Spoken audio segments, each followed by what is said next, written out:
Not quite morning. Welcome into twitch.tv/Ice Cream Uploads. My name is Graham D. Alrit, and I'm joined by the man that we call Bibby. That's me here live in the. Does the nameplate say ICU studio, Graham? It doesn't at the moment because you're still in the main screen, but I'll jump into the split screen for you. Wait. There you go. Now in the ICU studio. Live from the ICU studio. Let's go. Yay! Nice. Do you know what? Let's go to the ICU studio. Sorry, let's jump in there. Big Bib. Let's go. Skadoosh. Am I calling me big?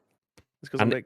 We need to reframe this now. Now we've got like this angle with like screen cameras and stuff. We need to reframe my camera so I'm like on the TV behind you or one of the side screens or something like that. I'll have to change the back wall to a green screen then. Yeah, like cut it out and then bosh. Yeah. Nice. And then just stick you there. The only thing is that doesn't work then. For like when I go back to the main one. Although I suppose I could just then. We'll have to do Masters of the League where it looks like we're just talking to the back of the chairman's head. You can be the chairman. Yeah, nice one, chairman. Cheers, mate. Speaking of chairman. Oh, hello. Should be back at the split screen. Nice. Shout to Mercury using the chat. GT Omega. Let's go, baby. Also, do you know what? Speaking of chairman, let me jump back to Bib. Because we put this in the studio yesterday as a little bit of a subtle inclusion, but didn't really. I mean, we did. I did mention it towards the end, but we didn't mention it early on. But look at that! Look at that! Oh, if you can see that right in front of Bib, that is the special GT Omega ICU Royal Rumble Play of the Tournament trophy. So that will get a custom nameplate attached to it when one person is announced as being the play giver of the tournament. I don't know how you phrase it, but yeah, that'll have a custom nameplate on it for play of the tournament and the winner. So that will be it. Look at that, it's beautiful. Bib's done this before. It's almost like he's just received a box from 2K. I've given you like with a 14 different screen caps that you could use there for any kind of promotional material. I didn't realise that's what you're doing, so I didn't screen cap any. So we'll have to get that in post production. Let's go. To be fair, I'm more talking about anybody else that feels free to do. That's welcome to do that. You've got 14 different, still images that you can use for any kind of promotional marketing, as long as I get 10%. Do you know what I mean? Is there one for the worst player, says Casserole? Because I'd be winning it. There wasn't one for the worst player, no. Although, to be fair, the worst player could still have the best player. So all you need to do is one hype moment. And do you know what? There was actually tons of them. Jumping back to the split screen, there was tons of them throughout that event, which I'm actually really good. There was some people that tried and didn't quite get the hype moments that they want. Like in the very first game, in true S Pigeon fashion, we had a Vikendi on a C4 on Vikendi play. It didn't involve the cable car, but it did involve the BRDM. It didn't pay off, but he tried. But then there was some hype moments through. We have a bunch of submissions. All of those have been collected and collated and submitted for examining. I will say at this point, I think we have a winner. But we're not going to tell you what it is just yet. We're not going to tell you what it is just yet because we need to create the graphics and stuff that go with it. But teasers. Oh, the winner coming soon. Oh my gosh. We have been doing the outreach. Nice, not reach around. That's something very different as well. I was about to say, Graham. This is a family show. Ish. We have been doing the outreach for all of the other prizes. So the people that have won prizes, be that Astro bounties, be that GT Omega bounties, they will have been informed of that. The GT Omega chairs for the winning team hasn't been sorted yet because we're waiting for Blitz to come back. But other than that, placement prizes, cash prizes for first, second, third, or wins of the tournament, those people have been informed. So we are cooking on gas. By the end of the week, we hope to have everyone's prizes and stuff sorted, which is amazing because obviously waiting on suppliers, waiting for payments to arrive in and then be sent out and things like that can often take quite a bit of time, and it took us quite a bit of time last time, which wasn't a negative. We did let people know that it could take some time. If we get that done within a week or two this time, happy days. Let's go. Yeah. So yes, there you go. Okay, for those of you that are just dropping in though, welcome in to the stream. If you don't know what we're talking about, we held a little bit of an event over the weekend called the PUBG Royale Rumble Reborn. We basically had an event last year called the Royale Rumble. We built on that with the inclusion of Vikendi Reborn, and it was a badass event. Do feel free to check out our sponsors. ! Astro in the chat. They gifted us some headsets. Nice. Exclamation mark, insert coin. They gifted us some vouchers. Nice. Exclamation mark, GT Omega. They gifted us 7 chairs and a trophy to give away. Beautiful. And also shout out to Twitch as well for supporting the event. It was ridiculous. Thank you everyone that is dropping into the stream that may have been a new arrival from that event. We appreciate you guys for giving us the time of day. We do usually go live at around 10 a.m. ish each and every single weekday, bringing you this show. Chairs, by the way. It was 5 chairs, so 1 for each of the 4 players that won, plus 1 for Blitz to give away, plus the Element Series chair for play of the tournament, plus 1 for the person that submitted the play of the tournament. Yeah. I feel like we're missing 2. No, I don't feel like we're missing 2. So if you find an extra 2, let me know. Oh, do you mean one for Graham and 1 for Bibby? There you go. I found him. Nice. I see what you did there. Let's go. Oh, actually, it might have been 10 because I'm pretty sure West was in the studio.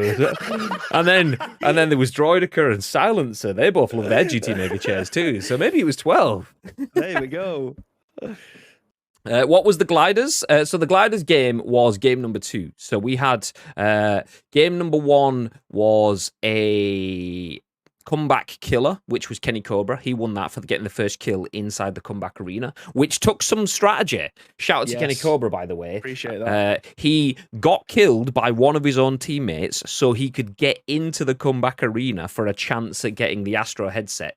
He almost got shot in the back, but Tesk missed all his shots, and then he found a gun and then shot back and got the kill. So shout out to Kenny for taking the gamble. It paid off big time. The glider game. An headset, can you? That was there's only one winner with that one. Yeah, exactly. Then after that, it was the glider game, which was won by Gorilla, who also bagged an Astro headset for that as well. So it was the first person to get a kill involving a glider. Ideally, it would be the first person to get a kill from a glider, but because of the custom game restrictions, we couldn't amp up the number of gliders, which meant that a lot of people just wouldn't be able to find a glider. So if you weren't lucky enough to find a glider, you could still shoot someone else out of the glider, which is exactly what Gorilla WF did on Saturday. Rowdy Roddy was flying around in the glider, waiting for his hype moment, but then was turned into a hype moment. So unlucky Rowdy Roddy. Shout out to Gorilla for bagging that. So yeah, we have reached out to all those people. They will be getting their detail. We will be taking their details and we'll be getting their prizes shipped out soon. For the rest of you, though, if you are new here, hi, my name is Graham. This is Bib. We are Ice Cream Uploads in true ice creamy fashion. This is The Scoop, the UK's #1 video game podcast, if we do say so ourselves. We go live on twitch.tv/Ice Cream Uploads each and every single weekday at 10 a.m. Looks at the clock ish. It's now 16 minutes past 2. We have been live for 16 minutes, so we went live just before 2, which is just basically 1 o'clock, which is not far away from 11, so which is next to 10. So yeah, nice. Okay, what I'm saying is ish. No, we aim to go live at 10 a.m. each and every single weekday. Most of the time we don't though, because we do work in the video games industry. We bring you the content around our work stuff, so we have a 10 a.m. ish schedule. If you are in the stream on Twitch, please do feel free to get involved over the next hour or so. We're going to bring you the biggest, the best, and the breaking stories from the world of video games. We'll give you our thoughts and impressions on those stories, but we want to hear your thoughts and impressions.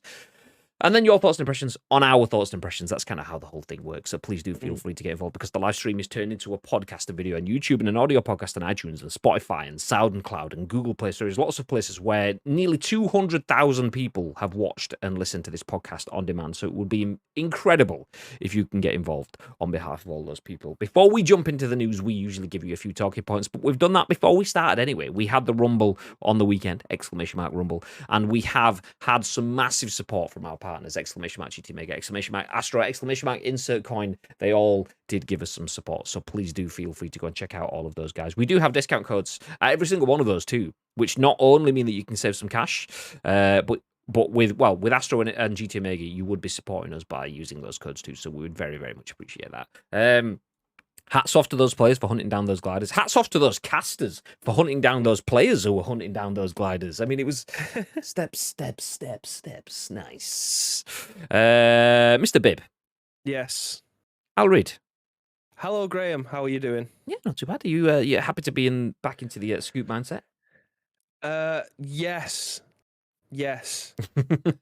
See, that's a distracted man. That's a man that's busy. Honestly, there's just so much shit going around. It just feels like I can't dedicate 30 seconds of my mental capacity to talk about stuff. But yes, I am sending this email, and then we will get into whatever it is that we're going to be talking about first, which I already know because I pulled it together.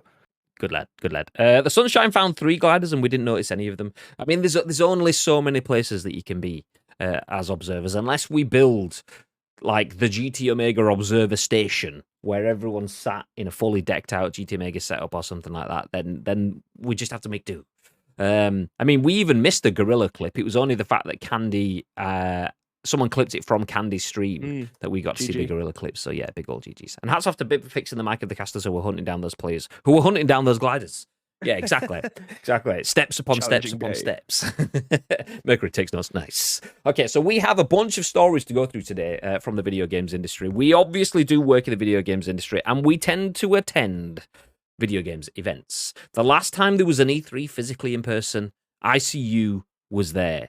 Last year's Gamescom, ICU was there. This year's E3, well, we don't know. We don't know if ICU is going to be there, but it also seems that nobody else is going to be there, as we have an article that we shelved from yesterday saying that Nintendo and PlayStation will not attend E3 2023.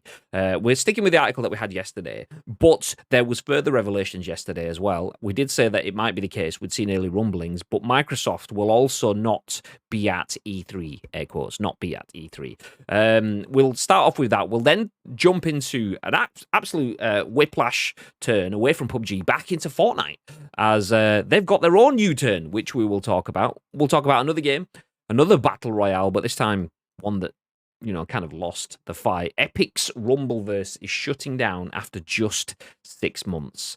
We'll then talk about EA cancelling the development of another battle royale, the Apex Legends mobile game, and then another battle. No, it's not another battle royale. Finally, we'll start talking about the DCU. There was a big old story yesterday about the DCU and how actors will go from movies into TV and then into video games.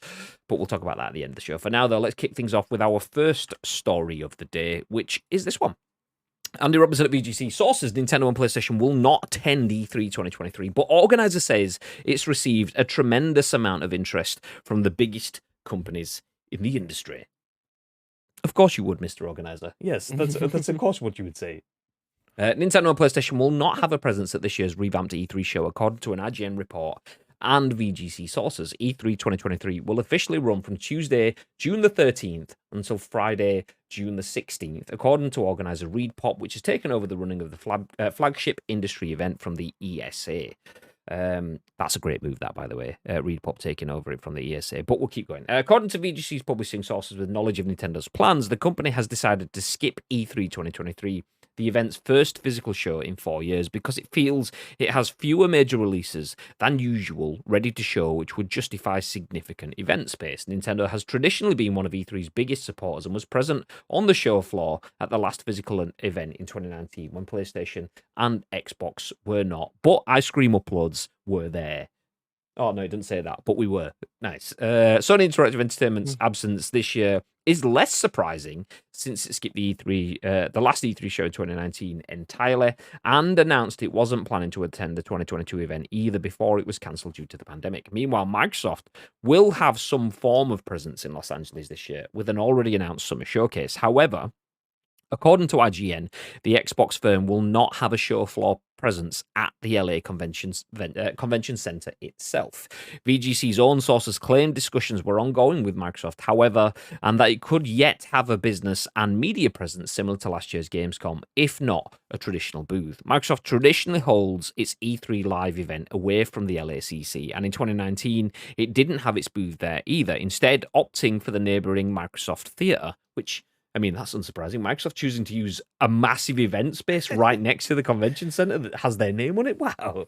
So unlike Sony and Nintendo, there should still be plenty of Xbox news around the event. Microsoft plans are understood to be complicated by the backdrop of recent significant job cuts across the company, in addition to cuts to its marketing budgets, which would traditionally cover shows like E3. I would finish there, but it seems like, I've not read this article, by the way, so it seems like it's going for a nice little wrap-up point, but losing all 3 platform holders would represent a blow to the revamped E3, but sources suggested there should still be a significant presence from major game companies at the event.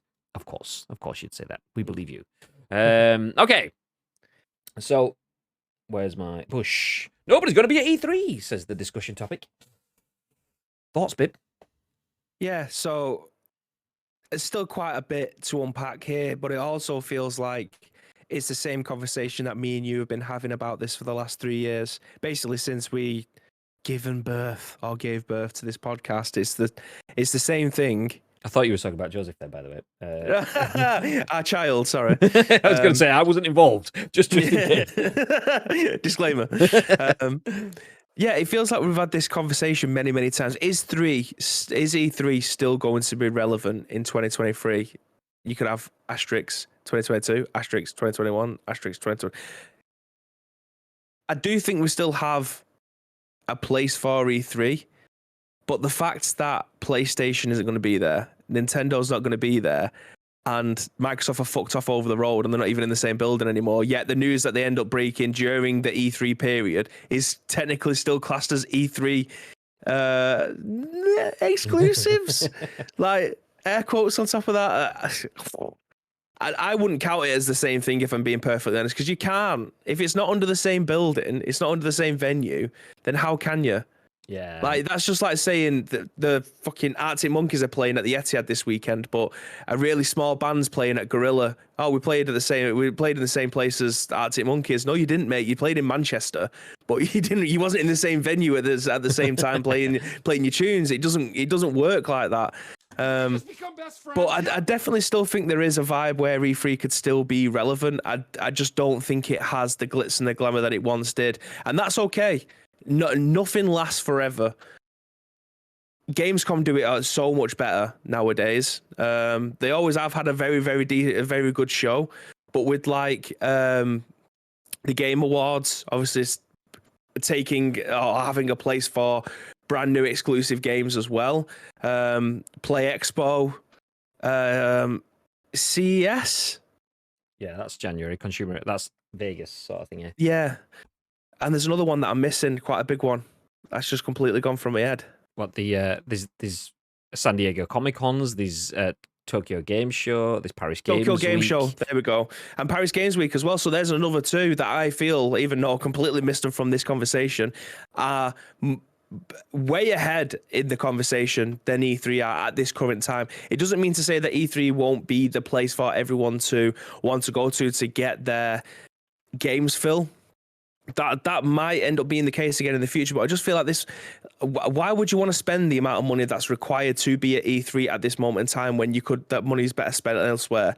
In a world where marketing budgets and jobs are being cut at an extreme rate, why would that money want to be wasted at somewhere that at this moment in time doesn't really have the reputation that you can rely on your game release, your brand new piece of software, your new piece of tech, anything? Why would you want to get caught up in any of this E3? I don't want to say nonsense because it really isn't. It's just something that's going through the change at this moment in time. It just doesn't have the reputation that it once did. I can definitely see why other people are leaving it at this moment in time.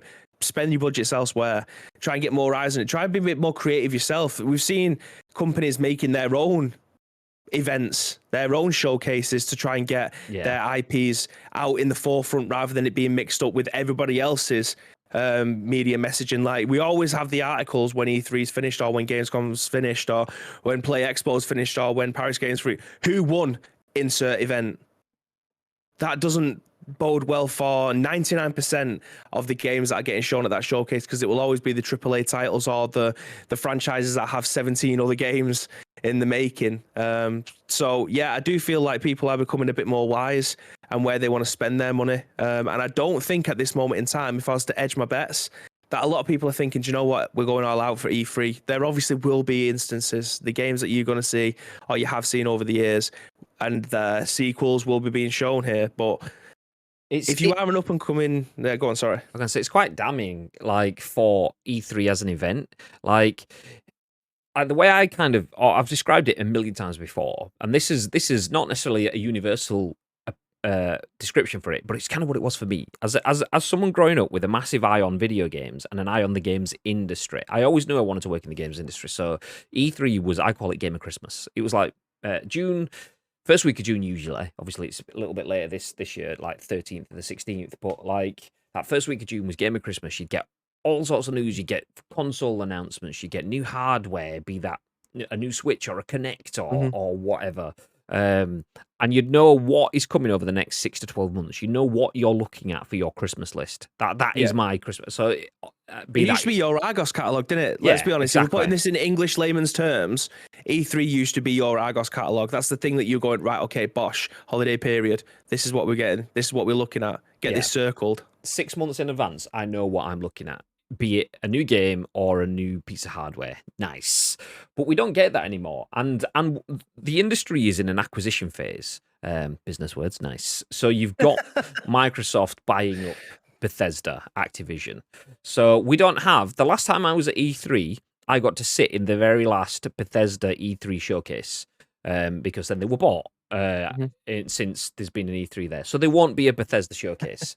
Bethesda will be in the Xbox showcase, which won't be at E3. So, okay, that means that not only is Microsoft not going to be part of E3, but the ESA can include Bethesda within E3 and potentially soon Blizzard and potentially Activision as well. PlayStation, who's it? PlayStation bought recent. Do you know? It don't matter. I can't remember the names, but PlayStation are probably going to buy a bajillion more brands. Square Enix is up for sale if it hasn't been bought already. I can't quite remember. So you buy those up. Ubisoft always gets talked about being sold. Like Yves Guillemot's like, we're definitely not up for selling this business. You can't say that, Guillemot, because someone might not buy this. Okay, ignore what I just said, but we're definitely not up for sale, but we might be up for sale, but not up for sale. And it's like, okay, you want to be bought if the price is right. You're not saying it's cheap, but you don't want to scare people away. We get it. So if that trend continues, if the acquisition phase keeps going, as it did with film and TV, big studios bought up all the little studios because they were doing cool things. If Microsoft owns a third of the industry, PlayStation owns a third of the industry, and Nintendo, maybe not thirds, maybe someone like an Amazon gets in there, maybe someone like a Tencent comes in, or the Embracer Group comes in, and we just have 5 or 6 properties. If 3 of those aren't attending E3, that's not just 3 brands anymore. That's every single Ubisoft title. So there's going to be no Assassin's Creed stands. There's going to be no... I mean, was spoken Ubisoft? Oh, no, that was Square. Yeah, it was, yeah. Or was it Ad? Well, but you get the idea what I'm saying. Like... That pirate game that's been there every single year for the past 27 years. Yeah, Skull and Bones. That's not going to be at the next E3 because it's been bought by PlayStation as well, who aren't going to be there. So then we'll get a PlayStation Experience event instead. So as we've said it before, you tend to get these sort of fits and starts where everyone goes, oh, where are all these games companies making satellite games? And then someone goes, maybe we should have an event where we pull them all together. And then everyone goes, okay, let's have an E3 where we all go to the Electronic Entertainment Expo. Nice. And then everyone goes, you do realize that we can charge more to get people to come to the E3 event. So they put the prices up. So the people go, well, fuck this. Why are we all spending all this money when we can sell our games ourselves? So they all go into satellite and they disperse. And then some bright spark in 10 years' time will be like, do you know what? I've got an idea. Let's get all these events at the same space. So then everyone goes, oh, yeah, let's go again. And that could be Summer Game Fest led by Jeff Keighley, which is another thing that is dampening the whole E3 thing, is the fact that there's other events trying to take that mantle from them.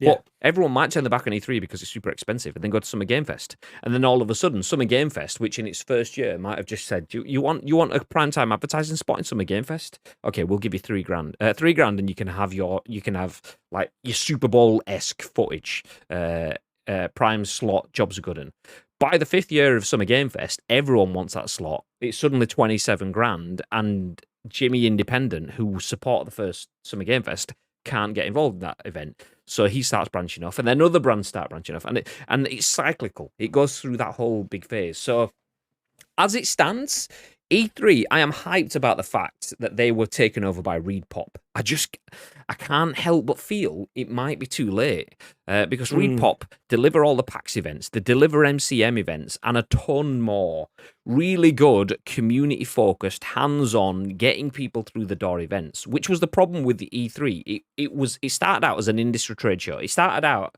like that Microsoft conference with Bill Gates and everyone's doing the cheesy dad dancing on the stage. It started out as one of those events. but people wanted it to be public, not trade. And it got there eventually, but too slow. Gamescom did that super fast, and ReedPop are now bringing that stuff in. But I kind of feel it might be too late. You've already lost, like, what's the phrase? Like, the horse has already bolted kind of thing. Yeah. You've already lost it. The door's already open, it's gone. So can you get the horse back into that stable? That's what ReedPop have got to do now. And that's what the Entertainment Software Association have got to do. They've got to pool their resources, put their heads together, figure out how they can get PlayStation back in there. Is that just a case of, okay, we don't charge PlayStation? But then Microsoft's hear about that and go, okay, well, we'd like a little bit of cash. Is that them going, okay, we'll give you headline coverage? Yeah, but who gets the headline coverage? What about the ones that are paying to be there as well? So I don't envy them. I don't know what the answer to it is. I would love for E3 to be a success because there's multiple reasons. Game of Christmas, love it. An event in LA, well, that's better than going down to Earl's Court or the XL. Yes, please. But I'm not sure. I'm not sure. Like, Summer Game Fest. This is why the likes of Format Manchester are doing events. It might not be the glitz and glamour of PlayStation and Microsoft, but it's all these other developers and all these different publishers that are all coming together that are going to be at like the Pixel Bar or Impossible or the GMX or these venues that you wouldn't expect to see all these people and communities getting together, which we are going to be at, by the way. We are going to be at Format Manchester if you guys are interested in coming to Manchester. Let's go, baby. These are the kind of events that people want to be able to go to, something that's local to them that they could just turn up at, play some games, speak to the people who are working on them, which is incredible value for any kind of consumer to get one hands on and to be able to have a conversation about what is your game, like not what is your game, like what is your game about, like where does this fit in? Would this fit in with the genres that I'm already a part of, or communities that I'm already a part of? Like, I feel like the personal touch has been removed from the general consumer, and it seems to. I don't know if this is just the way that I'm potentially thinking about things nowadays, but video games has always been about B2C, but it feels like the needle started to turn a little bit more and it started to go more B2B. And I don't understand where the discrepancy between the consumer and the manufacturer, the publisher, the developers and the marketing campaigns and the companies and the shareholders that own it. It seems to be, we are at a massive, there's a canyon between us. I'm trying to find the right words to be able to describe it, but there's a massive gap between the consumer and the business that are putting out the games nowadays. And I don't know where that gap has come from. I don't know whether or not it's because technology has advanced so far that you're not just buying a disc with the game on nowadays. You are subscribing to a live service. You are subscribing to a business model rather than subscribing to the thing that you have in your hand that has all the information that you require to make your decision on whether or not this game is going to be for you or not. And I don't know if that's just the generation that we're in now. We're never going to get the old generations back, which is a crying shame. But that's just the way that video games has gone. That's the way that media has gone as an entire entity. I've seen in the chat there that it's the same with football. Mercury mentioned about the football there, about all these different businesses trying to fight to get football on their platforms.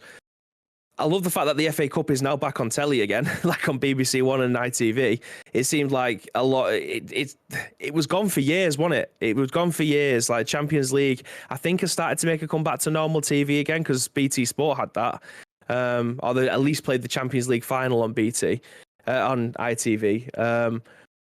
But yeah, there seems to be such a big discrepancy between the general consumer and the business that's putting out what you want. And I don't think it's definitely not a good thing. I'm trying to find a nice way of being able to tie a bow together around this, but I'm not finding the right words to be able to do it. But you get what I'm trying to say. It seems like we are just a million miles away from where we were, for better or for worse, which, in my general opinion, is definitely worse. Well, E3 started out as, I mean, Chappers does say B2C, B2B. What is this, Bibby? Did the Jackson 5 not teach you anything? It's ABC, mate. Nice.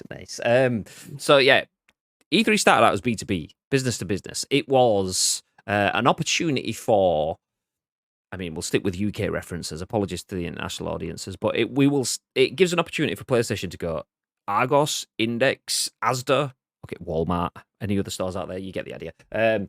these are our new games. Would you like to buy 10,000 copies for your like forecasting? Would you like? We think it's going to be the best game ever. We're going to put this spend behind it. We'll sell you stuff for you to sell to the consumers. But then the consumers realised, actually, we can see what's coming. So then it eventually merged to include B2C in it nicely.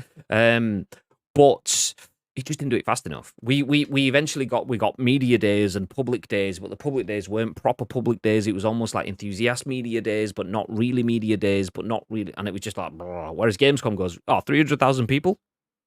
Tick. Nice. I mean, Gamescom is weaker. Don't get me wrong. I still believe that and massively. Gamescom is weaker, even though it has 300,000 people, even though it has a massive event space in Cologne. It's weaker just because of where it sits in the year. August does not give brands enough time to promote their games, like the end of August as well, pretty much touching September, does not give games enough time to start a full teasing cycle for... Okay, this is first look, this is tease, this is the preview stage, we get into the review stage, the full release stage, and it's Christmas by the game now. That's what it was all engineered about. That's the reason why E3 begins in June, because it gives them 6 months to build up to it. So E3, naturally, is weaker because all the games have already announced their stuff. We do live in a different world. You can get a game like Hi-Fi Rush that will land out of nowhere, like it did last week before, and get 10 out of 10s and sell really well. But that happens a few times a year, not consistently. Most games that come out of nowhere disappear into nowhere as well. It's fact. If you don't build up with a long campaign and put it in front of people's eyes and have engaging content, be that through traditional marketing, papers, bus stops, and so on, be that through ad spend, through PPC, SEO, social boosting, or be that through influencer content, ad campaigns across Twitch, events, public exposure like the Leviathan Axe that's in London next to the Thames and all that sort of stuff. That all happens with a longer tail view. And Gamescom doesn't really have that. But it's still a better event because it engages with users. So you were talking about the users being disconnected from the brands. I believe they are. And I believe that is the problem with E3, or has been the problem with E3. I think Reed Pop fixes that. It's just whether it can fix it too late. So where was that? So there we go. Closing the gate after the horse has bolted. That's it. Reed Pop is the gate being closed, but has the horse already bolted? Can they get it back in? That's the question. Good morning, fellas. Good to see you, says Demos. Welcome in. Achilles. Hey. Nice pen. Welcome back, dude. The horse has already spilt the milk. It depends if you've milked the horse. That's the thing. It's not a female horse. Don't milk it. I can sum it up nicely. It's late stage capitalism where companies are big dicking each other and cutting the consumers out, and now people aren't happy with any solutions being offered. Exactly, capitalism. I can earn more money and make it less convenient for the consumer by doing something that's more convenient for me. That is effectively the gist of it. Nobody wants to say it that way. PlayStation want to have their own celebration. It's like, you could have had your celebration where everyone else is already celebrating, rather than having your own party to just talk about you. But that's capitalism. So it is. That is the fact. But there is also capitalism in there as well, in the fact that PlayStation wanted to go to the party, but last year the party tickets only cost a £5, whereas this year it cost £250 to go to the party, and that's on the ESA. So once again, capitalism. Pub 3, let's go. Asda is Walmart. They got bought out a few years ago. Yeah, exactly. I know. I was just saying Asda and then said Walmart because I said I wasn't going to talk about the international audiences, but then international audiences will understand what Walmart is. But there you go, David. You need to explain it. It's fine. Delaying game releases are the biggest turn off for me. I don't mind a delay in a release. That's what she said. It's par for the course in video games. I would rather have my video game being delayed than playing a broken game. Because I know how many, I've played games that are just like, this is fucking shocking. So I don't like a delay. I would rather not have the delay, but I would rather have the delay than a broken game. Have you lads spoken about the day before's lead Discord moderator not even knowing if it's a real game? We did speak about day before yesterday, but yeah, that whole situation. So check yesterday's podcast. We kind of cover that one because we're obviously like 40-ish minutes into this one, so we'll kind of out of time. We basically said we don't feel like it's a scam. We don't feel like it's a fake game. We feel like it's a weird situation, definitely. But yeah, it's good. It's good. Go check. We did say yesterday that this topic definitely would be one that we want to dig deeper into. Yeah, it's a good job we didn't scan over it at the end. We'd still be sat there right now. So yeah, the discussing now is a little bit clickbait. Obviously, nobody's going to be at E3. Someone's going to be at E3. Just probably not us, and definitely not Sony or Nintendo or Microsoft. Microsoft will be next door. That one doesn't surprise me, by the way, because if you've not been to LA, there's the LA Convention Center, which is like your NEC, which is like your Kölnmesse in Cologne, it's like your Excel, any other event. It's shitloads of halls that are connected by corridors, effectively. And then outside that, there is an actual stadium. Like when I say outside that, I mean like over the road, just next to it. You walk to it on foot from place to place, 3 minutes kind of thing. And then within that, because that thing is sponsored by Microsoft, they probably get extreme mates rates and have their own stands, their own exposure in their own coliseum. So it makes sense for Microsoft to use that. So Microsoft are at E3 but aren't at E3 because Microsoft do their own schedule, their own presentation for their own channels on their own time. Whereas Bethesda, when they were doing it, they were in a different presentation space previously. Looks like we've got 2 chatbots open. Nice. Bethesda were in their own presentation space previously elsewhere in LA, but it was a presentation for the E3 schedule and so on. So that's the difference. Microsoft, if they're not going to be part of the E3 schedule, if they're not going to be giving their content to be simulcast across E3 content channels and stuff like that, then they're not at E3. They're just next to it, which is different. Missed one. What's really happening is the cost of flights are so expensive due to fuel costs. No one wants to fly from that part of the world because of flights. Oh, do you know what? Flights and jet lag is a little bit of a ball ache, if we're being honest. That's the main reason. If we ever don't do something like an E3, it's mainly because we'd love to go from a gamer perspective in terms of, it'd be nice to be there. But we go for 2 reasons. We go Jelly Media for content, but not Jelly Media, Ice Cream for content, but Jelly Media for business. And if the Jelly Media business side of it's not there, then the cost of the flights just doesn't balance with the content for us. So yeah, it's huge. I turned the chat bot off here, by the way. Nice, GG. I like it. You're about to come, and then her hand cramps and stops. Done. What? Hashtag done. I like trains. I like turtle. Okay, we're gonna move ahead. Nobody's gonna be at E3. Achilles, is that the delay? What, you don't like that kind of delay? I mean, that's a different kind of delay. That's a different situation. But we'll leave that with you for now. Though we will jump into our next story. If you're a fan of battle royale games and you don't want to play some PUBG, then maybe you've probably jumped into this one. No, it's not Warzone. It's Fortnite. This story is written by Tom Phillips at Eurogamer. It says, Fortnite U-turns on time-limited weekly quests. Tagline, challenge accepted. This genuinely is actually really good news for me. I mean, I know a lot of people will either play PUBG or not, and then not Fortnite or whatever. I'm a very big BR person in general, so Really? Warzone. You never mentioned it. It's every now and then. So Warzone, PUBG, Fortnite, I'll play a little of them, a little bit of all of them. However, Fortnite did something significant that turned me off it completely. I don't play Fortnite every day, so I do like Fortnite, but it's like Warzone, is a change of pace game for me. So if I can go full ham on Fortnite for 2 or 3 weeks at the end of the season, get myself the battle pass smashed, and then put it down again until next season, job's good. And Fortnite is a really good game that can bring people in, that doesn't require me to throw money on the battle pass because I've earned enough currency from the previous season, but I probably will throw some money at it anyway because their skins are top notch, job's good. However, this season, they're weekly quests. So you play week 1, there's a bunch of missions. Week 2, there's a bunch more missions. And then you get up to like week 12 at the end of the season kind of thing. I would start playing at that point and tick off all the missions in one and fly through the battle pass.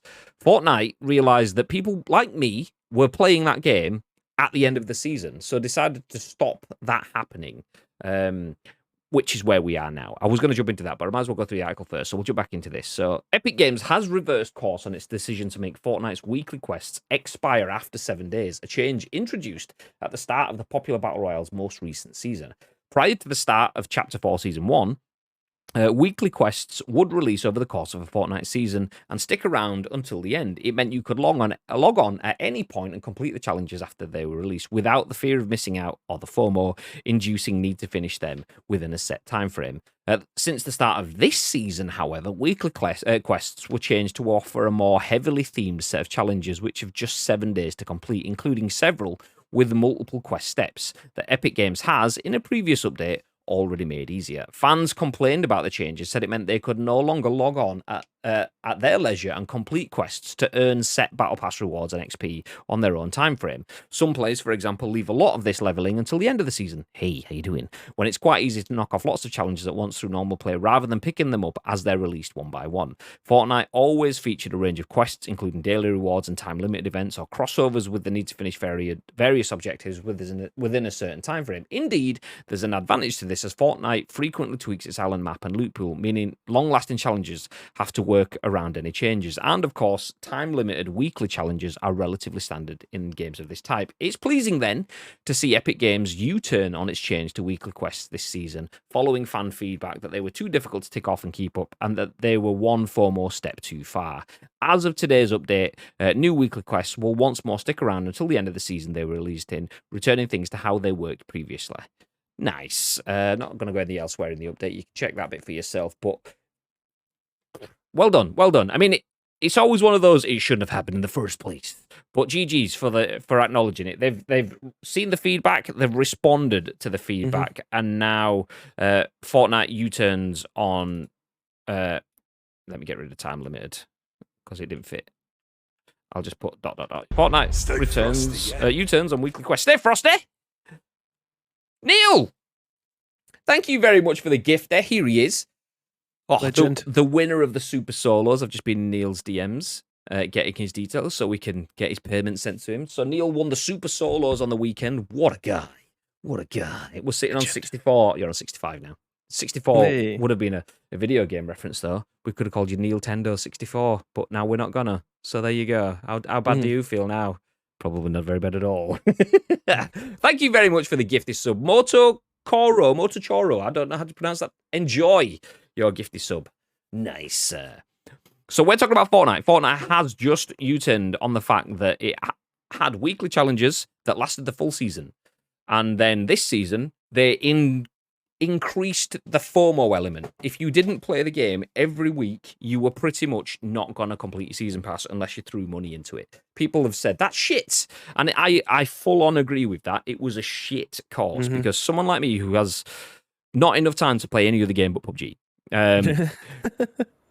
squashed time in to play this at the end of the season. And if I couldn't do that in a timely manner by ticking off all my weekly challenges, then you're not pushing the FOMO bit on me. What you are doing is pushing me away entirely. You got me for, yeah, exactly. You got me for 3 weeks out of your 12.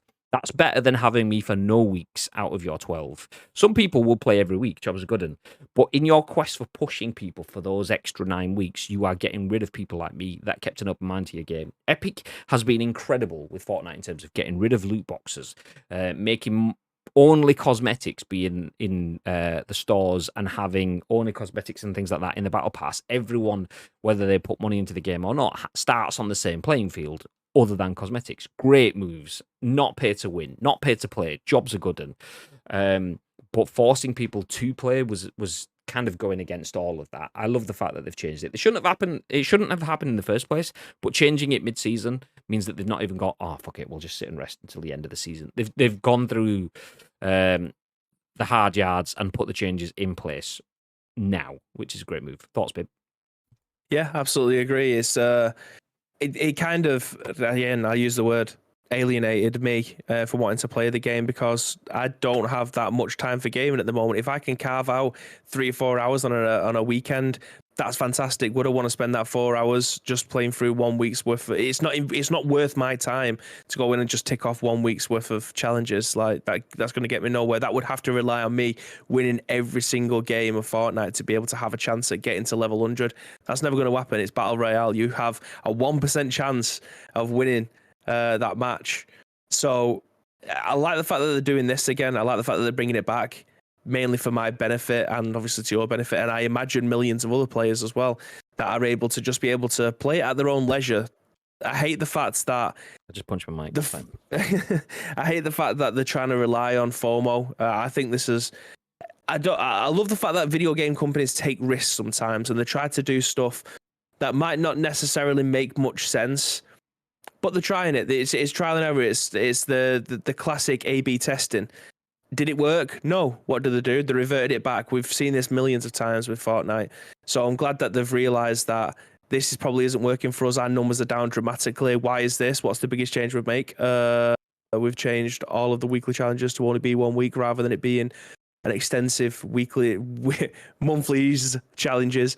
And I feel like this is definitely a good move on their behalf, for me, for you, for the whole Fortnite community as well. It gives us a chance at all being able to reach that level 100, which is it's what they want you to do. They give you the option, and they do make it quite easy for you to be able to get to level 100. Why is that?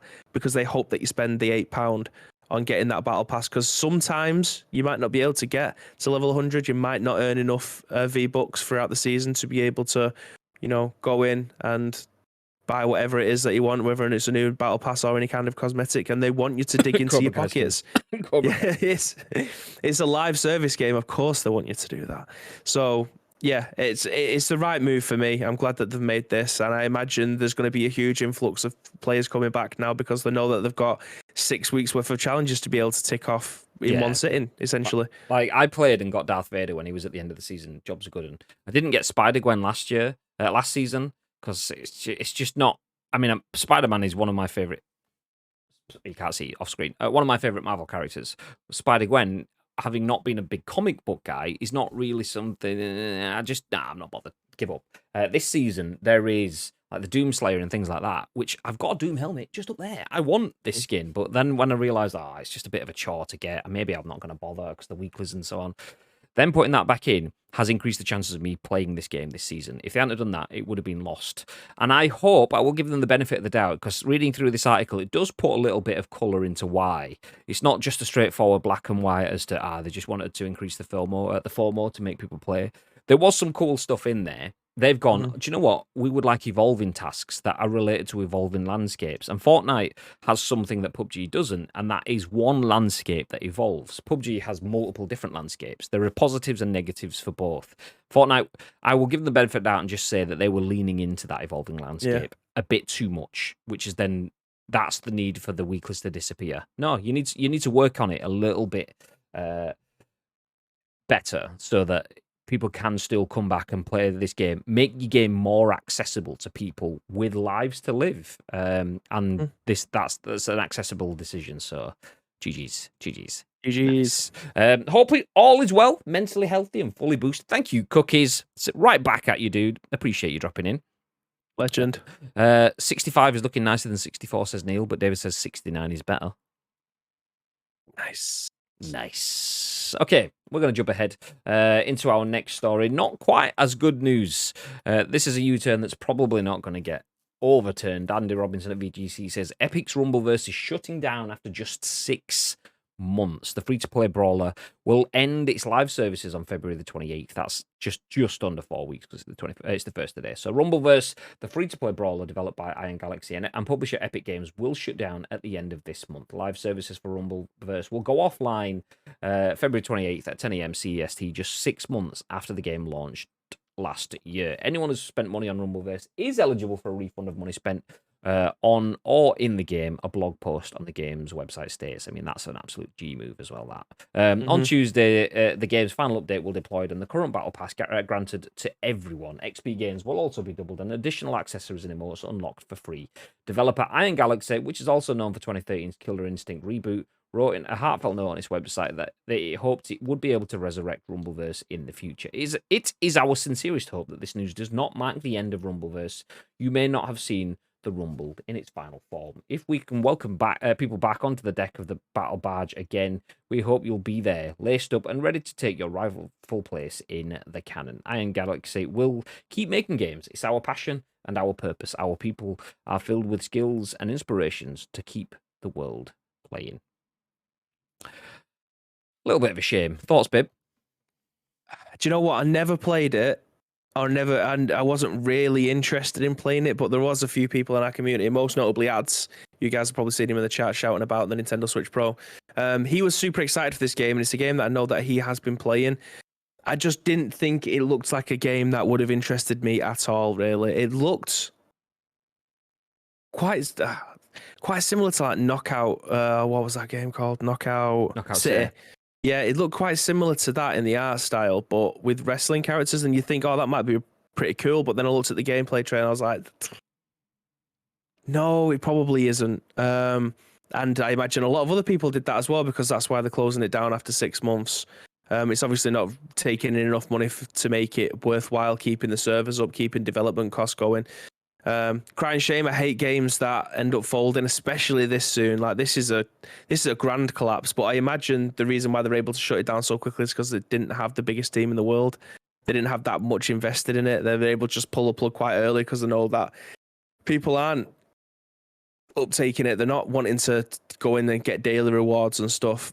Again, crying shame. But it's just a swing and a miss. Everything can't be home runs, unfortunately. Yeah, I think that's pretty much accurate for me as well. So it did well. It did very well in terms of kind of funny were playing it, Lyric was playing it, Summit was playing it, Anthony Kong fan was playing it. Loads of people were playing it at the start. If you don't know what it is, it's a battle royale, but with wrestling tied to it. You get a character, you drop in off of the battle barge, not the battle bus, which I think is part of the problem. You drop in and you're not picking up guns and stuff. You're picking up power-ups, effectively, which change your wrestling moves, and you fight to the death. So it's pretty simplistic, but like a wrestling-themed battle royale should really work, or could really work. Not should, but could work. There's already a name for that, Graham. It's called Royal Rumble. Do you know what I mean? That's the game mode. It's but Royal Rumble, mate. Get that sort of. Yeah, I suppose. So it could have worked. The issues for me is you came in on a battle barge, which is a bit like a battle bus. It's a battle royale with cartoony looking characters, which exists elsewhere already, but it's owned by Epic, which already owns Fortnite. It's very similar in that sort of way to Fortnite, but there's no guns, so it's all up close combat. People like playing shooters. This is not a shooter. This is a brawler. It's the same sort of thing, but different. So it's different, but close enough to look like a cheap ripoff.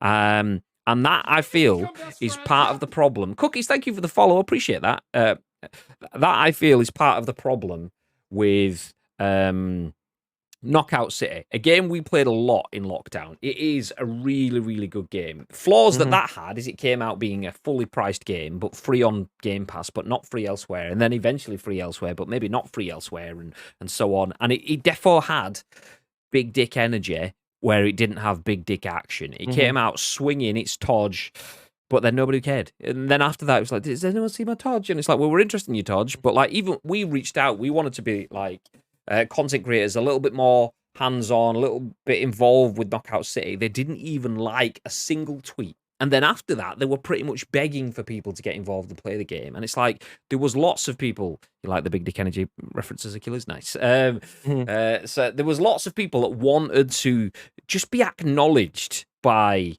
Knockout City. And they knew that at the start and were like, meh, you all want us.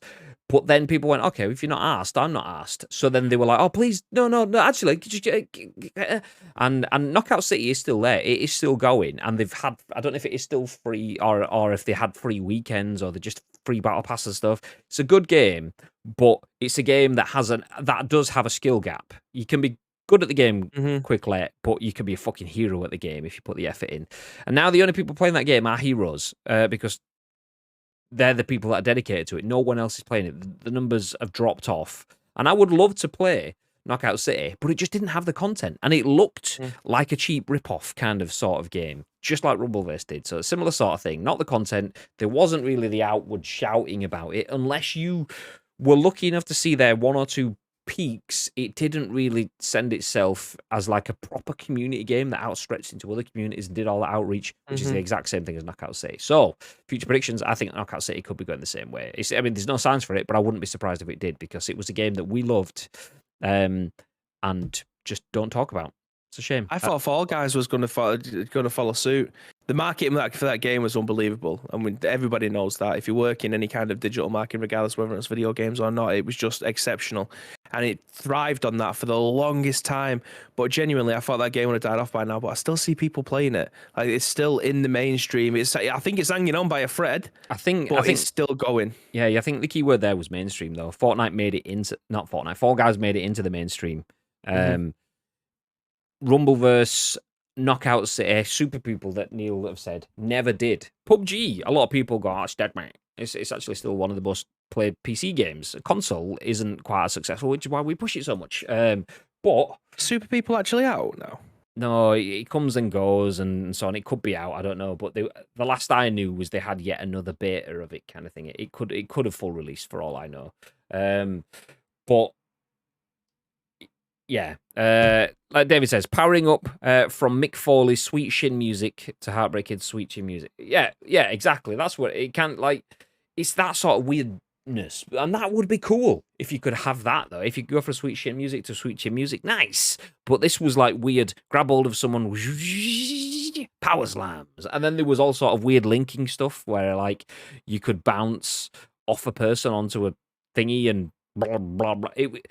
It wasn't perfect, but it was weird, janky sort of like linking skills that in a game that was made by the same people that make Fortnite, that have some of the lessons learned from Fortnite. But it looked like, if you look at Fortnite now, and then you look at Fortnite on day one, there is clear visual differences.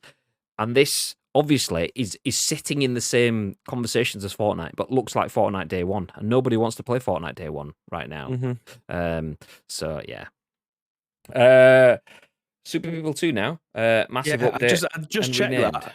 Yeah, it's now Super People 2. That was released in October. Wow, that's so bizarre.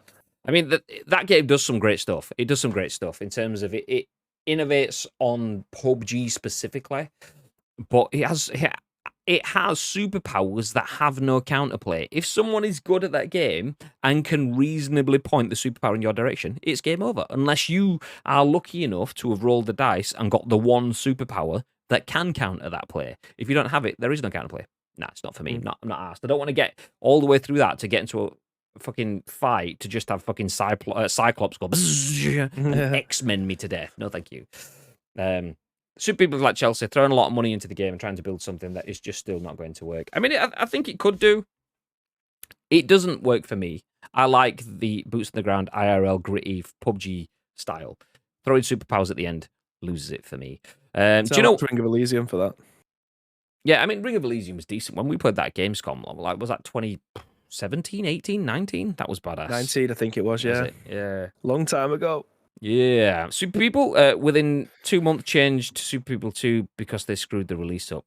Wow, I didn't realize that. I mean, that shows you how much they screwed up the release, because I kept my eyes. I watched quite a bit of Super People.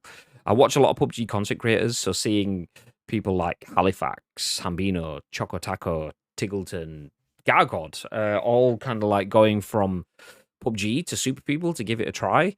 I watched that through multiple betas, and I didn't realize that that was their launch last year. They done fucked up. God damn.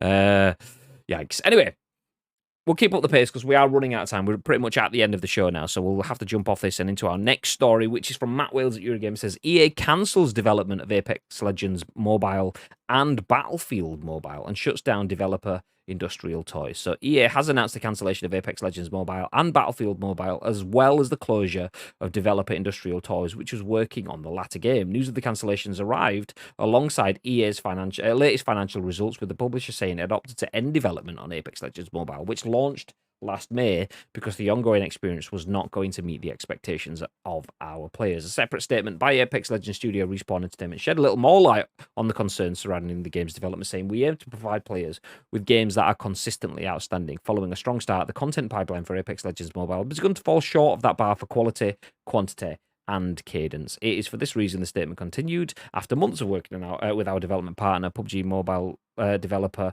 Lightspeed and Quantum Studios, that we have made the mutual decision to sunset our mobile game. As a result, Apex Legends Mobile will officially shut down on 1st of May this year. However, the game will be pulled from storefronts and all real money in-app purchases will be disabled as of today. In stark contrast to today's Rumbleverse closure announcement, EA will not be refunding any real money purchases made by players, citing the terms of its user agreement. Because there was hundreds of thousands more people that were playing this game. Yeah, exactly. I mean, like, Rumbleverse has absolutely no brand IP attachment, but both Apex Legends and Battlefield does. So just off the back of that alone, a shitload of people are going to throw tons of money at these. I throw it down. Also, EA is not Epic. Epic do things differently, so that's something to be considered. More betas than a Greek dictionary. Whee! Nice. Yeah, let's fantastic.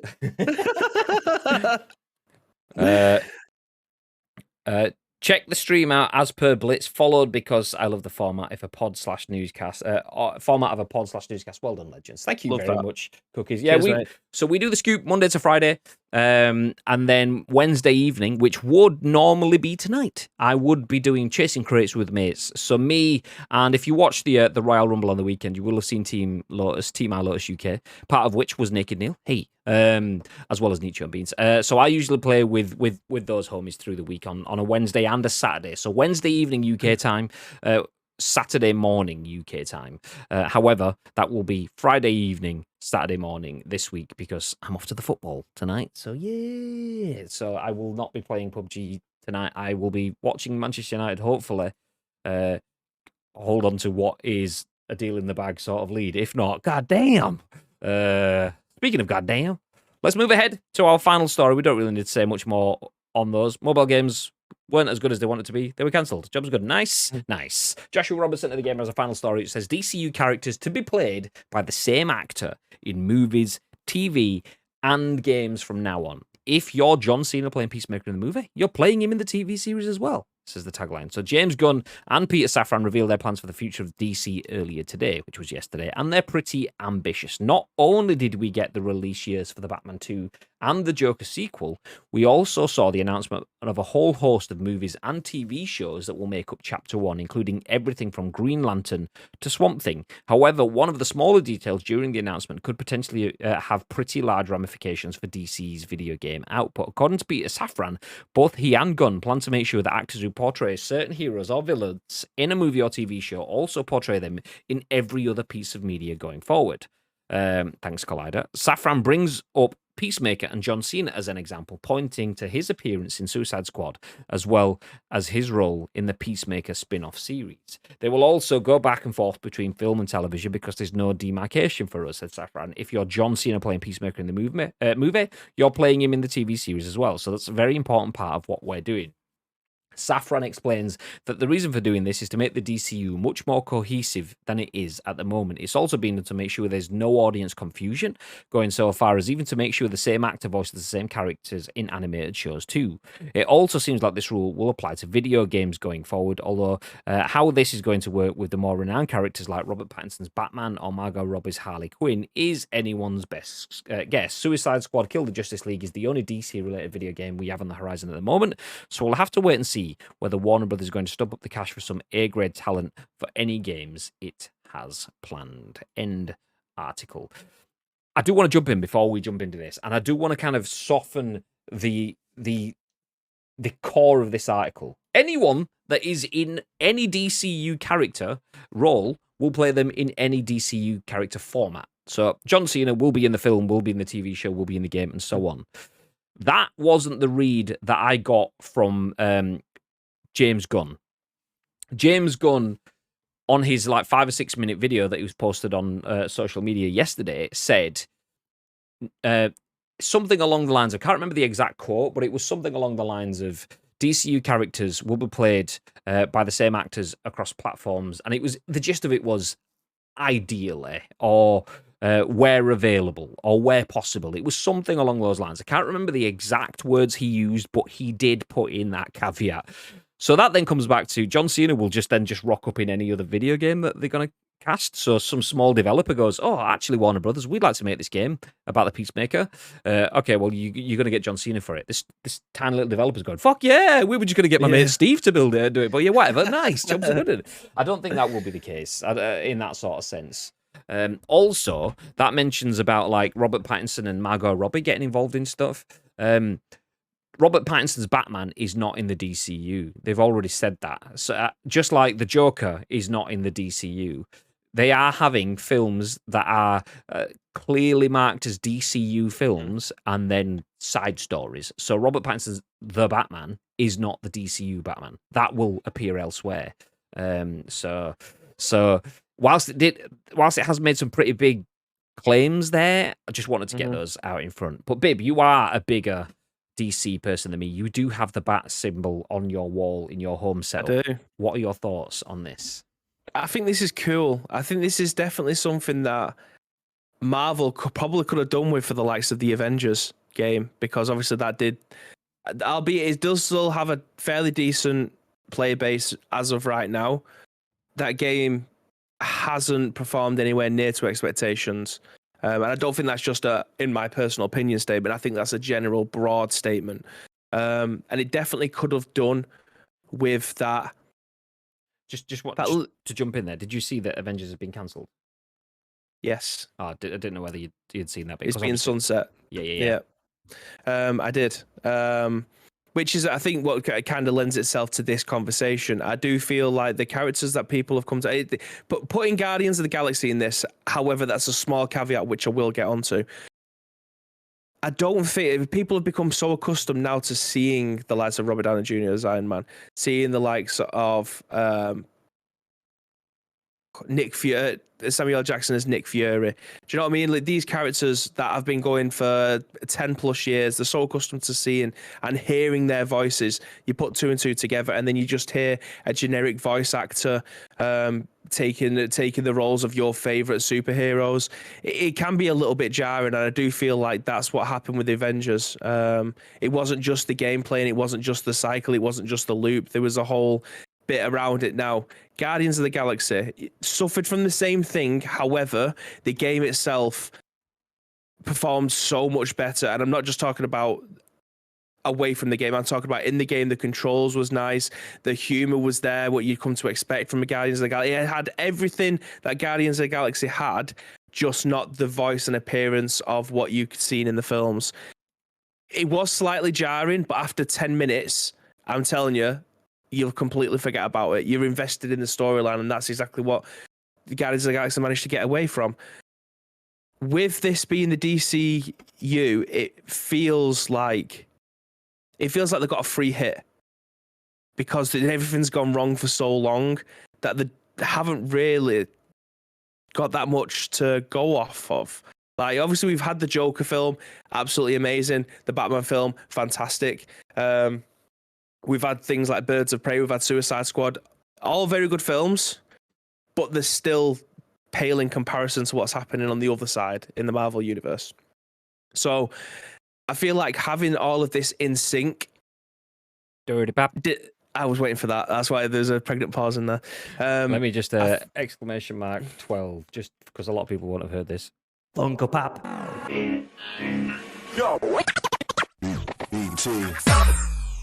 Shout out to 12 Head, by the way. Go follow his channel. He's doing some charity events. Nice. So yeah, I feel like this is just trying to get them all in sync, get them all in line. Funko Pop. Sorry. Yeah, and I definitely think that this is the right way forward for them. There is a massive conversation on the back of this, so like, I can't imagine how much they would have had to pay the likes of John Cena to tie them down, because obviously they're in films, they're in TV series, they're now going to be in video games that will have their likeness, not just their voice. So whether or not they have to re-record different lines for a video game, if that was the case, I don't know. But to tie them down for long-term contracts is probably a good thing. But I have it on good authority that Margot Robbie isn't going to be portraying Harley Quinn for a while. After Birds of Prey, I think she's kind of done with that character for a while, and she's not willing to go back to playing Harley Quinn for a bit. So I don't know where she would even come into feature in anything going forward. Obviously, we're meant to be getting a Joker 2 at some point, but like you said, it's not even in the same universe. The same with the Batman. So does that mean that Robin Pattinson is again not included in this, and they're going to get someone else to do?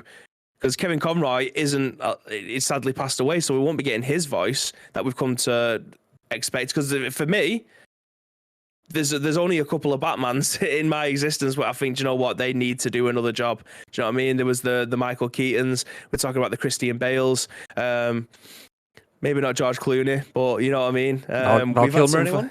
Val Kilmer? Definitely not Val Kilmer. But yeah, we've had some decent Batmans, but Kevin Conroy is the one that I've grown up with. The same with Mark Hamill and being the Joker. His voice is iconic as the Joker, especially in the video games and animated series. That's where you come to hear these kind of voices. So I don't know where they're going with this. It seems to be confusing mixed messages. Yeah, I think so. I don't know where to start. See, for me, I wasn't confused. But it must be confusing because if media outlets are picking it up and getting confused with it, for me, it was they want to have consistency. So they want their stories to be told across platform. So the blueprint is their rivals. Yeah, they're taking their homework and changing it. It feels like though that they're taking their homework and they're changing it, but they're trying to change it in a way that supersedes it in essence. Yeah. So like we've got the MCU, the Marvel Cinematic Universe, but Guardians of the Galaxy on consoles and PCs and whatever just doesn't tie in. Different cast, different crew. Mm-hmm. Avengers game, different cast, different crew. Spider-Man game, different cast, different crew. Whereas DCU going, okay, if we get our big hitters, we get a cool Batman game. If we do it, we can do it in a way where they called it something like Elseworlds, DC Elseworlds or DC Otherworlds. I'm not a DC person, so that might be a reference you guys might know. I can't remember what it was. It was something like that. Those are the stories that aren't part of the DCU. So Robert Pattinson's Batman is not part of the DCU. They've not got him signed up for a 20-year contract. Job's good, and so that's not part of that. That's just a separate, gritty, rough as fuck story. Batman in the DCU might be a little bit more family friendly, so that he can go across multiple genres, like Tony Stark and so on. So I get what they're going at. For me, it's cross-platform, it's media convergence, it's having a DCU that spans across films that lead together, that TV series that tie on from the films, animated series that tie on from the TV series, and video games that tie on from the animated series, and to everything else in and amongst it. And if you have the same character, it makes sense to have them going across multiple formats and so on. But the way that James Gunn said it said basically where available. And I think that comes down to where we can afford it is, like you said, tying John Cena down for a 3-film contract. We're going to go for a Peacemaker film, a Suicide Squad again, and whatever. Okay, fine. But then doing that where you're tying in his appearance for use for like through what's the in perpetuum or whatever, basically forever. They can use his appearance as that character throughout video games and so on. They might even still get someone else to voice it then, but they've got his appearance. He still appears as that. Or maybe they just go, actually, do you know what? The video game stuff we probably don't think balances because we expect to earn 20 million on that. You're going to cost 2 million, so that's already a big chunk of our resources and stuff gone. So we're not going to have you for that. We'll get someone else in that. So it's like when they brought out the Deadpool game like 12 years ago. I don't think they was expecting the likes of Ryan Reynolds to take that character and fire it to the bloody moon. Do you know what I mean? Like that, it was a completely different person that voiced him. Same with Toy Story. Tom Hanks does not voice his own character within the games. It's his brother that does it, and I've got. One of Samantha's friends brought Joseph a Woody doll, and it's bleeding Tom Hanks' brother that does the voice on it. It sounds ridiculous. Like for someone who's obviously grown up, and Toy Story is like one of my all-time favorite films of all time. The second one, love everything about it, but hearing Tom Hanks' brother do Woody's voice is so jarring. Like that's Tom Hanks. Genuinely, it's like having a Shrek doll and it not sounding like Mike Myers. Donkey, get out of my swamp. But that's exactly that's what it would sound like. It's terrible.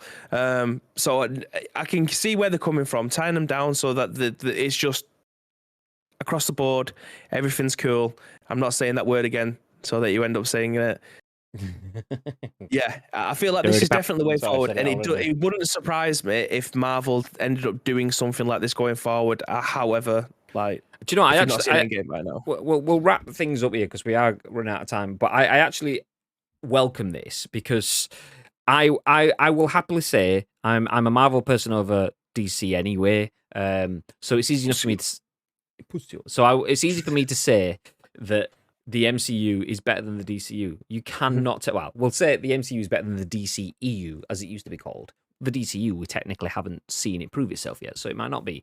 But if the DCU is good, that might make MCU go, actually, our phase 4 has been dog shit, mate. And I know it's loads of setup stuff, and people, but the first phase of the MCU wasn't that great. Yeah, but we had some banger stories to get things going. We'd not really got that this time. We got weak stories that kind of feed off the other ones. The best film should have been the fucking Eternals. Look at the cast in that. And it was shit. It was crap. So this might make Disney go, okay, we'll stop trying to push Power Rangers looking fucking scooter squads into the Star Wars universe and maybe just tell good Star Wars stories instead. Because if the DC universe are telling good stories, that's what the Marvel Cinematic Universe has done forever. If DC start doing that, then Marvel might just start doing that again. And if that happens, we all win. Jobs are good. Tiny Yoda, welcome in, by the way. I appreciate you telling me that I'd left the stream on yesterday. Nice. Did you? Yeah. So there's like 30 odd minutes of just stream finished or whatever it says, game over yesterday. I mean, Yoda and Lotus both messaged at the exact same time saying, what is this? Why is the stream still on? Is there going to be some spectacular announcement kind of thing? I mean, none of them said that, but it was that sort of vibe. No. They're definitely not going to use Val Kilmer's voice since his voice cancer took. Oh, is that true? His voice cancer took his voice. I know that Val Kilmer was in Maverick. Obviously, I thought that was part of the role. I didn't realize that was an IRL thing. Fuck. That's a shame. Just finished season 1 of Peacemaker. Oh, Mike, welcome in, dude. Big performances on the weekend, by the way. GG's. I've got Peacemaker ready to be watched. I haven't watched it yet though. It's been ready to be watched for about a year now, or whatever it's fucking been out. But I'll watch it eventually. Ro as well, another absolute baller on the battlegrounds. How are we doing, Ro? Welcome in. Looking forward to us absolutely trouncing the mighty giants of Nottingham Forest tonight. Before we then go up and slap Doctor's team. Nice. Ooh. I only said that because Doctor's left now. I could say it's fine. Doctor's a Toon fan, so yeah, nice. Only a year later. Yeah, no, me too, cookies. I feel like Marvel rushed out a lot of these new movies when COVID was slowing down. Absolutely hated the new Thor and wasn't too big on Black Panther 2. No, 100%. I mean, I've not seen Black Panther 2 yet. But Thor, Love and Thunder, over the years, might be something that I come to appreciate a bit more. But it's definitely a missed opportunity. Ragnarok is one of the best films in the entire MCU, hands down. And it just had the perfect balance of comedy and action and humor and all the rest of the stuff. Like Thor, Love and Thunder. I'm not giving any spoilers, but let's just say there's a bit it's not spoilery because it's in the trailers and stuff. Kids get abducted, and then they're still making jokes and stuff like that. And I'm thinking you're not really picking up on the sentiment of the film here for the sake of a few extra cheap laughs. So Taika Waititi nailed Ragnarok. Love and Thunder just lost it. He's voiced by his son in Maverick. That's fucking horrible. I had no idea about that. Appreciate it. He bangs chicks. Good for him. He fucks dudes. Got no problem with that. He starts fucking fish. That's taking a step too far. I don't know. I have no idea what that is. I appreciate the fact that I got to read it out, but I don't know what it is. Disney Plus just released a new... is that out? Or is it today or something? Or last night kind of thing? Absolute props for that, Mike. I will be watching that. Probably tomorrow night. That's my plans for tomorrow night. Yeah, nice. It's Cena from Peacemaker. I've not seen it. I'll take your word for it. He bangs fish. Starts fucking fish. Nice. Do you know what? On that bombshell, we are going to wrap things up. I appreciate you all dropping in. I hope you're all enjoying the content. If you don't know, if you are new here, this is The Scoop. We do this usually on a good week 5 days a week. On most weeks, it's 5 days a week. But we do work in the video games industry. So if you saw our PUBG event on the weekend, that is not just an accidental thing that happened to be decent. We do this sort of stuff for a living, which is why some of our content can be badass. But it also means that our content can be sporadic. So if you want to see more of this stuff, then do feel free to check in. The best way of doing that is to follow us on the socials as wow. There's a blast from the past. Magic Man's in the chat. Let's go, baby. Yeah. There's all of our socials. You can follow us on socials. Just turn on the notifications on Twitch and follow us on Twitter. That way you will get notified whenever we do go live. And then you can just drop in and play some games with us and talk some video games with us and talk video games news with us and whatever. Nice. Before we disappear, though, we will be back tomorrow at 10 a.m.-ish. Reminder, I'm not back tonight playing PUBG because I'm off to Old Trafford. Hospitality, baby. Yep, I'm getting those free pies. So yeah, I will be back tomorrow 10 a.m.-ish with Bib for another episode of The Scoop. The PUBG content won't be back till Friday night. We'll have Wednesday Chasing Crazy with Mates on a Friday evening, so do feel free to come around for that. But before that happens, Mr. Bib, is there anything you want to add? Yes, again, thank you very much to each and every one of you that have helped shape today's show. But if you want to help shape the remaining 2 shows this week, there is 2 ways you can do so. First of all, find us on social media. It is at Ice Cream Uploads across all major social media platforms, or alternatively, get involved with our Discord. If you're not already a member of our Discord, what the hell are you playing at, man? You should okay, da. Okay, da. We have just got a new area in there for you Marvel Snap nerds that want to play against each other. So if you want to do that, then feel free to jump in there too. But there is an area in there called The Scoop that we would like you to supply us with your thoughts and opinions, as well as the URL of the link that you want us to talk about. We will then give you our thoughts and opinions on the very next show, which will be at what time tomorrow, Mr. Graham Day? I have no idea. I mean, I'd hope it'd say 10 a.m. None of us do anymore, Graham. 10 a.m. Ish. Big old ish. Biggest ish ever. Lurked, seeing as how I'm on strike today. I appreciate and back the strike, by the way. GG's. I mean, GG's is not the right word, but you get the sentiment. I fully back you. Are you the new school Pat and Ian? Do you know, I've not seen Pat and Ian's podcast. It is video game stuff, right? It is a similar name. I've seen it in the past. Like CU. I don't know. I'll take your word for it. Yes, we are. If they're good, if they're bad, then no, we're not. Exclamation mark Discord. Thank you very much for that, Madge. Okay, we are going to disappear. Stick around. We're going to drop a raid on one of our friends. We always like to pass on the love, so it would be good if you could just stay in your seat, drop over to whoever we raid and say hello. Hi, how you doing? Retro Games, they're ending their podcast after 10 years. Oh shit, they've just heard the scoops coming. So that's it. Sorry, boys. It's our 680th show, I think. It's 680. Woo! Yeah. I mean, crikey. Yeah, okay, just a little bit. Yeah, we are going to disappear. Stick around for the raid. We will see you tomorrow at 10 a.m.-ish. Until next time, though, stay frosty. You well got this voice wanted then. Stay frosty. Fuck you, Stay frosty.